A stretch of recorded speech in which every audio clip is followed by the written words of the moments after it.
বেদাত খুঁজছেন না, আপনার ভিতরে বেদাতের অভাব নাই।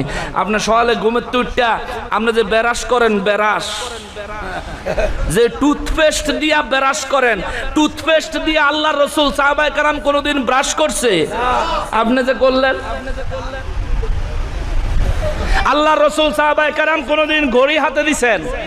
কথা কর না কা, আমার সাথে কথা বলতে হবে, আমি ছেড়ে দিব, সময় শেষ। আল্লাহ রসুল সাহাবায়ে কেরাম কোনোদিন ঘড়ি ব্যবহার করছেন? আপনি যে ঘড়ি ব্যবহার করলেন। আল্লাহ রসুল সাহাবায়ে কেরাম কোনোদিন গ্রামীণ, রবি, বাংলালিংক, এয়ারটেলের সিম ব্যবহার করছেন? আপনি যে করলেন। আল্লাহ রসুল সাহাবায়ে কেরাম কোনোদিন ব্রাক ব্যাংকে, ইসলামী ব্যাংকে, আল আরাফা ব্যাংকে, আরো যত ব্যাংক আছে ব্যাংকে অ্যাকাউন্ট করছেন? আপনি যে করলেন। আপনি যে করলেন। আল্লাহ রসুল সাহাবায়ে কেরাম কেউ কোনোদিন মসজিদের মধ্যে কি টাইলস লাগাইছে? আপনি যে লাগাইলেন। টাইলস আলা মসজিদে আল্লাহ রসুল কোনোদিন ইমামতি করছেন? আপনি যে করেন।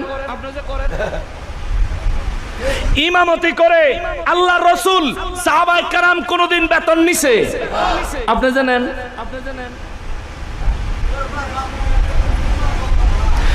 গ্রামও এলাকার মানুষের ঘরে ঘরে খাইয়া আল্লাহ রসুল সাহাবায়ে কেরাম কোনোদিন ইমামতি করছেন এমন প্রমাণ আছে?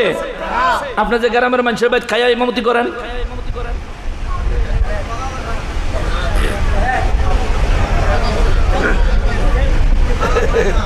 কথা কি উচিত না অনুচিত? কথা কি উচিত না অনুচিত?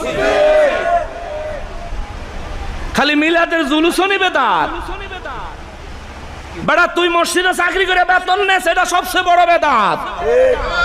মাদ্রাসাত চাকরি করে বেতন নেও, সবচেয়ে বড় বেদাত। গ্রামের মানুষের ঘরে খাইয়া ইমামতি করো, এটা বড় বেদাত। মসজিদের হুজরাত যে থাকো, এটাও তো বেদাত। আল্লাহ রসুল সাল্লাল্লাহু আলাইহি সাল্লাম মসজিদে নববী শরীফে ইমামতি করতেন। নবী নিজের কিনা সম্পত্তি নিজের ঘরে নিজের জায়গা থাকতেন, নিজের ঘরে খাইতেন, ফি সাবিলিল্লাহ ইমামতি করতেন।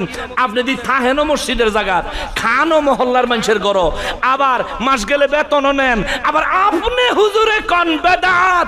তোর বেদাতের খেতা কিলাইছর।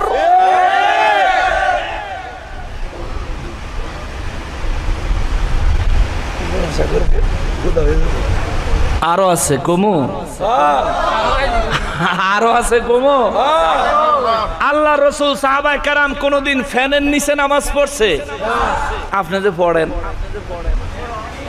আল্লাহ রসুল সাহাবায়ে কেরাম কোনোদিন মসজিদের মধ্যে কারেন্টের লাইট জ্বালাইছেন? আপনি যে জ্বালাইলেন।